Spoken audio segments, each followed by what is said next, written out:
Así que es una gran riqueza. Y todas esas organizaciones son clientes VIP de los bancos. Hay bancos que solamente trabajan, ¿verdad?, para las cuentas del clero, ¿sí?, de la cuestión religiosa de allá. Así que, fíjense que meses atrás el gobierno del Vaticano negoció la deuda de España, la deuda externa de España. Fíjense cuántos millones de euros involucrados, miles de millones de euros involucrados allí en esa negociación. Pero eso es calificado como especulación económica, ¿sí?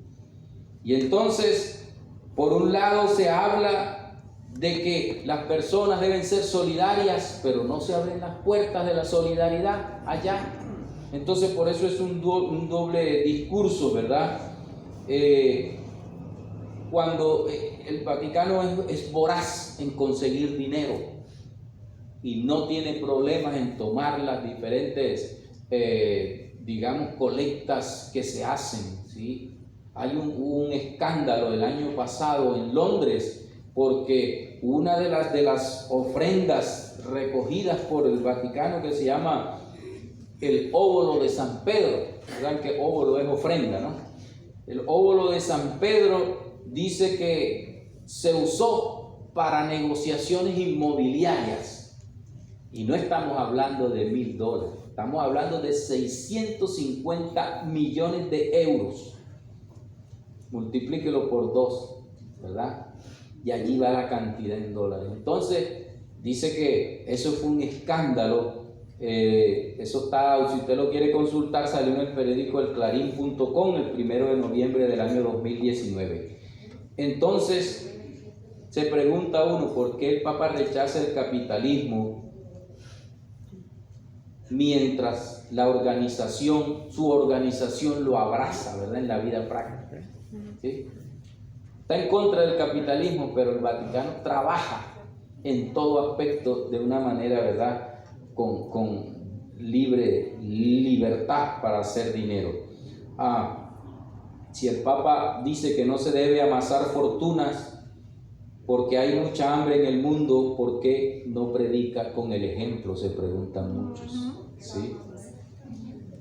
En el otro capítulo de la encíclica, titulado Un extraño en el camino, un extraño en el camino es la parábola del buen samaritano aplicada, ¿verdad?, a su concepto, predicada por él. Dice allí que la parábola del buen samaritano es un mandato a la solidaridad. Ciertamente así la propuso el Señor, ¿verdad? Que debemos cuidar al necesitado. Él toma como ejemplo esta parábola y dice que debemos ser solidarios internacionalmente, que debemos cuidar al necesitado. Pero en esta parábola ya nosotros sabemos, hay un hombre que ha sido atacado, está herido, tirado allí a la orilla del camino, pero pasa un clérigo, un sacerdote, ¿verdad?, y no le ayuda. Y luego pasa otro, un levita, y tampoco, hasta que pasa un extranjero, ¿sí?, un extranjero de otra religión, y este sí que le ayuda y le salva. Por eso, mi hermano y mi amigo que me escuchas, nosotros tenemos que abrir los ojos. El Papa Francisco se parece más al sacerdote de la parábola, que ve a los que sufren y no abre las arcas, ¿verdad?, que tienen allá para también ayudar, sino que manda a ayudar a los demás, ¿sí? Y alguno podrá decir, bueno, pero es que hay muchas entidades católicas, ¿verdad? Conocen algunos Cáritas, Manos Unidas, otras organizaciones. Pero esa gente no trabaja con el dinero del Vaticano, esa gente trabaja con el dinero de muchas otras organizaciones, de colectas, ¿verdad?, que se hacen, de donaciones que hace mucha gente de este mundo. Ellos trabajan y ellos son los verdaderos mesoneros de la parábola. Ellos son los que ayudan, los que dan una mano, ¿verdad? Pero por otro lado, ese doble discurso de decir que ama a los pobres, pero no suelta las arcas para ayudar a los pobres, ¿sí? Entonces, Eso hace, mis apreciados hermanos, que mucha gente haya perdido el sentido. Y nosotros sabemos que hay gente maravillosa actuando y ayudando al prójimo, porque toma en serio lo que dice la palabra de Dios y lo aplica, ¿sí? Así que, mis apreciados hermanos, hay una advertencia aquí. Él dice que a la gente o las organizaciones que trabajan con el medio ambiente han fracasado y que por lo tanto necesitamos un gobierno mundial para atacar ese problema. Y todo va por allí, todas las cosas van por allí. El Papa advierte, ¿verdad?, de que hay muchos que están difundiendo noticias contra él en internet, ¿sí? Y muchos canales han sido cerrados, pero él dice que todas estas personas que le critican deben ser, simplemente apartados, reprimidos. Y pues la gente ve como una amenaza, ¿verdad?, velada sobre aquellos que le critican y no están de acuerdo con su proyecto mundialista, globalista, ¿sí? Así que, mis apreciados hermanos, hay otro aspecto aquí bien interesante. Dice, la censura en internet que él propone no cuadra con la solidaridad que se predica en la encíclica, que se menciona y se menciona con mucha frecuencia allí, ¿sí? Ahora él habla de que ya nosotros tenemos que tener una sola doctrina, que ya no nos une la oración o la fe, sino que ahora tenemos que tener una sola doctrina. Y eso ya nosotros sabemos que va en contra de lo que dice la Biblia, de lo que enseña la Biblia. Que la Biblia, ¿qué nos enseña? Abandonar las religiones falsas, ¿verdad? Porque la Biblia es clara. Sal de ella, ¿qué? Pueblo mío. Pueblo mío. Dice, abandonar las religiones falsas para abrazar la verdad de Cristo Jesús. ¿Sí? Pero ahora se está cambiando el discurso y proponiendo otra cosa. Por eso el apóstol Pablo lo dijo allá en Hechos 14:15. Vamos a leer ese texto, porque cuando el apóstol Pablo le hablaba a los gentiles, él mencionó esta parte, es bien interesante. Hechos 14:15. Dice allí, cuando lo oyeron los apóstoles, dice el 14, Bernabé y Pablo rasgaron sus ropas y se lanzaron entre la multitud dando voces y diciendo, varones, ¿por qué hacéis esto? Nosotros también somos hombres semejantes a vosotros, que os anunciamos que de estas vanidades os convirtáis al Dios vivo, que hizo el cielo y la tierra, el mar y todo lo que en ellos hay. El Creador, cuando se presenta a Dios, se tiene que presentar a Dios como Creador.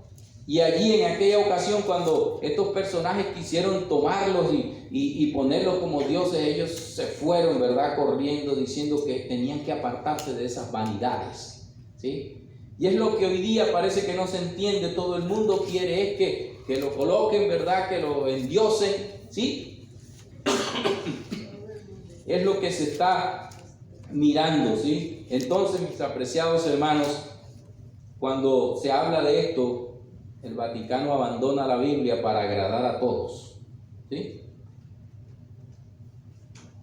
En el apartado Identidad Cristiana, que es el párrafo 277 de la encíclica, hablando del ecumenismo, dice que ya nosotros tenemos que usar el conocimiento mutuo. Fíjense esto, es importante. El conocimiento mutuo como método y criterio. O sea, que se quita ¿qué? La Biblia como criterio para las cosas espirituales, y ahora es el conocimiento mutuo. Sí, el conocimiento mutuo, pero no se dice que es el conocimiento de quién, del hombre. Y eso es peligroso, ¿verdad? Porque ahora el criterio no es la Biblia, sino lo que acuerden un grupo de personas. Y eso es bien peligroso. Así que el criterio es el conocimiento mutuo. Y él siempre está hablando que valora con profundo respeto los preceptos y doctrinas de todos los demás, pero que tiene que haber una sola doctrina. ¿Sí? Entonces, ¿qué es lo que estamos nosotros mirando aquí? ¿Sí? Ahora se dice que en el ecumenismo, él habla mucho de ecumenismo, y ya nosotros sabemos que es el ecumenismo, la reunión de todas las religiones en una sola. ¿Sí? Y él presenta a uno de los santos de la iglesia, San Francisco de Asís, como el gran ecumenista. Y entonces los mismos escritores católicos le contradicen y dicen que eso no es así. Pues él usa un episodio donde San Francisco de Asís fue y visitó a un sultán, ¿verdad? Y entonces el Papa interpreta que ese fue un encuentro de dos culturas. Y los críticos católicos dicen, no, no es así, porque San Francisco no era ningún ecumenista. Él fue a tratar de que este sultán se convirtiera al cristianismo. ¿Sí? Hay un escritor que dice, mire, este es uno de los episodios más vergonzosos que tiene este Papa, porque ¿cómo es posible que proponga que San Francisco de Asís era un ecumenista? Eso es una falsedad. Lo dicen los mismos teólogos de allá católicos, ¿verdad? Así que esa encíclica menciona, él hace una larga lista de líderes de diferentes religiones que le han sido de inspiración, pero no coloca a Cristo. Menciona mucho a un imán, ¿verdad?, de allá de los musulmanes suníes, que se llama Ahmed al-Tayeb, al que menciona muchas veces. Y entonces dice que todos tenemos que, digamos, fijarnos en los líderes que nos han enseñado, pero deja de lado a Cristo Jesús, no lo coloca como el ejemplo máximo ni como el líder máximo. Y allí vemos que hay una gran equivocación y una gran falla, ¿verdad? Porque eso es lo que está predicando el líder máximo de una comunidad, ¿sí?, que tiene muchos miembros. Y eso ha traído como consecuencia una confusión y un descrédito al Evangelio, porque la gente está dejando de creer, porque la gente se confunde, ¿verdad? Él menciona allí que todos somos hijos de Dios, hermanos unos de otros, pero se equivoca cuando dice que todos los hombres somos hijos de Dios. Sí somos criaturas de Dios, pero en el sentido espiritual, ser hijo de Dios no es para todos. La Biblia enseña que con el arrepentimiento, con la conversión, con la entrega, somos hechos hijos de Dios. Y eso lo dice aquí Romanos, capítulo 8, versículo 15, mis hermanos. Romanos 8:15 dice, pues no habéis recibido el espíritu de esclavitud para estar otra vez en temor, sino que habéis recibido el espíritu de adopción, por el cual clamamos Abba, Padre. ¿Sí? Pero para él basta con haber nacido físicamente aquí en la tierra, contrariando la enseñanza bíblica, ¿verdad?, que somos hijos de Dios cuando nos entregamos y aceptamos a Cristo Jesús. Y cuando aceptamos a Cristo y cuando nos entregamos a Él, nuestro nombre es escrito en el libro de la vida y somos hechos ¿qué? Hijos de Dios. Y esto lo dice claramente el Evangelio de Juan, capítulo 1, versículo, ¿verdad?, versículo 12, si no estoy mal, ¿sí? Y es importante que leamos esto, porque es la argumentación que tenemos para cuando alguien nos diga de otra manera, ¿sí? Dice, mas a todos los que le recibieron, a los que creen en su nombre, les dio potestad de ser hechos ¿qué? Hijos de Dios. No solamente porque nací en este mundo, sino porque acepté a Cristo Jesús, porque acepté su llamado, ¿verdad? Así que fíjense cómo se puede desvirtuar el Evangelio. No importa, tú solamente tienes que haber nacido aquí para ser hijo de Dios. No importa qué religión tengas, no importa si no tienes ninguna. Así que eso está desvirtuando todo lo que es el Evangelio, mis apreciados hermanos. Entonces, nosotros podemos quizás resumir, porque el tiempo va corriendo, ¿verdad? El tiempo va corriendo. El Papa renuncia a algunas enseñanzas bíblicas para ser universalista y para estar bien con todos. Un alto arzobispo católico dijo, da la impresión, ¿sí?, que esta encíclica constituye un manifiesto ideológico del Papa, su profesión de fe masónica, así como su candidatura a la presidencia de una religión mundial, sierva del nuevo orden mundial. Y eso lo está diciendo un arzobispo católico. Fíjense de cuántas cosas. Así que es una utopía lo que se presenta en comentarios de algunos, ¿verdad? Hermosa, todos unidos, todos amigos, todos tolerantes, todos felices, pero el objetivo del Evangelio no es que todos pensemos lo mismo, sino que todos nos entreguemos a Cristo Jesús. Ese es el objetivo principal del Evangelio, ¿verdad? Para el perdón de nuestros pecados. Cristo está buscando y siempre ha buscado nuestra salvación y obró nuestra salvación en la cruz del Calvario. Pero entonces ahora este dirigente propone ya no eso, sino una reorganización del poder mundial. ¿Sí? Se habla de que la humanidad debe adquirir una nueva conciencia. Figúrense todas las cosas. Adquirir conciencia donde sean los hombres los que resuelvan sus problemas y todo lo sobrenatural no existe. Este es un discurso marxista completamente, ¿verdad? Donde todo está centrado en lo que el hombre puede hacer, pero lo sobrenatural no existe, ¿sí? Entonces Dios queda fuera, ¿verdad? Y este es un discurso que está en el pensamiento marxista y también en el concepto masónico, pero no es cristianismo, ¿sí? Así que vamos a hacer un repaso de lo que la encíclica presenta, ya para terminar, mis hermanos, de este nuevo orden mundial. Primero, propone un gobierno mundial y único. Segundo, desaparición de las fronteras. Tercero, los gobiernos nacionales pierden su poder. Cuarto, abolición de la propiedad privada. 5, pérdida de las entidades diferenciadas, o sea, no hay diferencia, una sola. Inmigración libre y sin control y ecologismo. Esas son las 7 cosas que presentan. Y fíjense ustedes, siempre el enemigo ha desafiado a Dios. El número de Dios es el número 7. Y 7 cosas tiene en contra de lo que está el predicando, ¿sí? En contra de Dios. Así que, mis hermanos, la pregunta que se hace mucho es: ¿conseguirá ser el Papa el presidente de esa nueva religión mundial?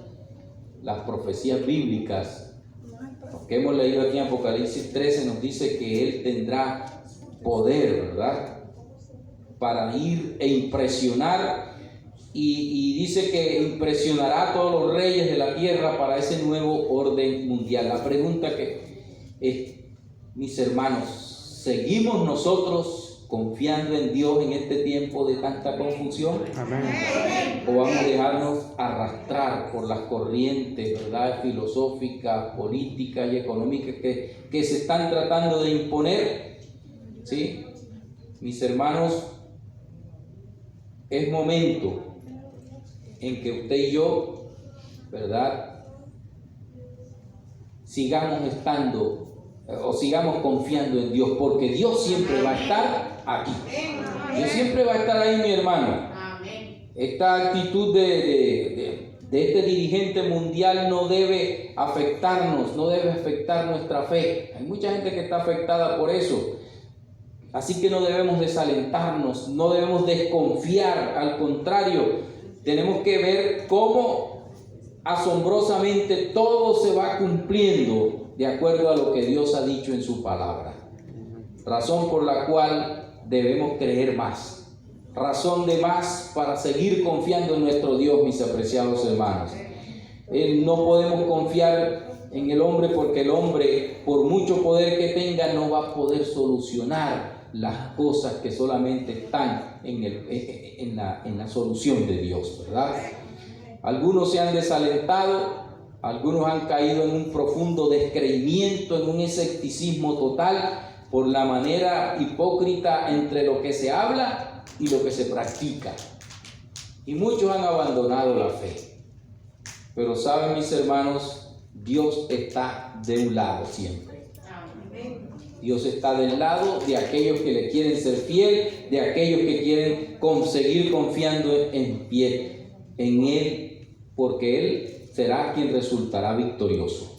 De eso no tengamos la menor duda. Podemos ver muchas cosas, podemos escuchar promesas de líderes mundiales, de esos falsos y pretendidos mesías que existen hoy, ¿verdad?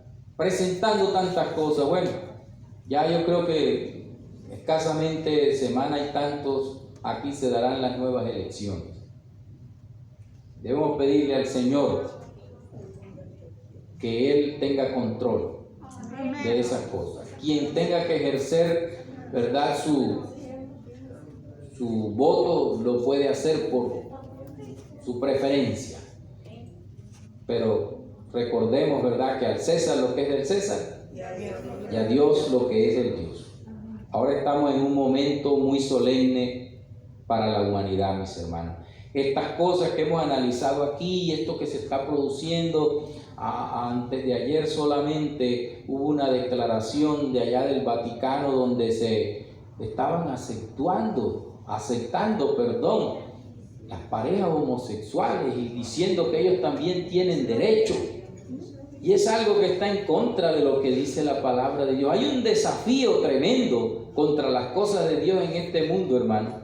Por eso es que nosotros debemos aprender a confiar y a saber que este es un momento muy solemne y es un momento de tomar decisiones. Llegará un momento cuando mucha gente que ha estado mucho tiempo en otros lugares se sentirán como se sienten muchos, traicionados, decepcionados, y vendrán a buscar al verdadero Dios. Amén. Y tenemos que tener las puertas abiertas, no solamente de la iglesia, sino de nuestros corazones. Amén. Para llegar a ellos y para declararles con amor la verdad. ¿Sí? La verdad. Así, mi querido hermano y amigo, ¿qué harás tú? ¿Qué haré yo? El tiempo se está agotando. Es tiempo de seguir confiando en Dios. Es tiempo de tomar decisiones para nuestra salvación.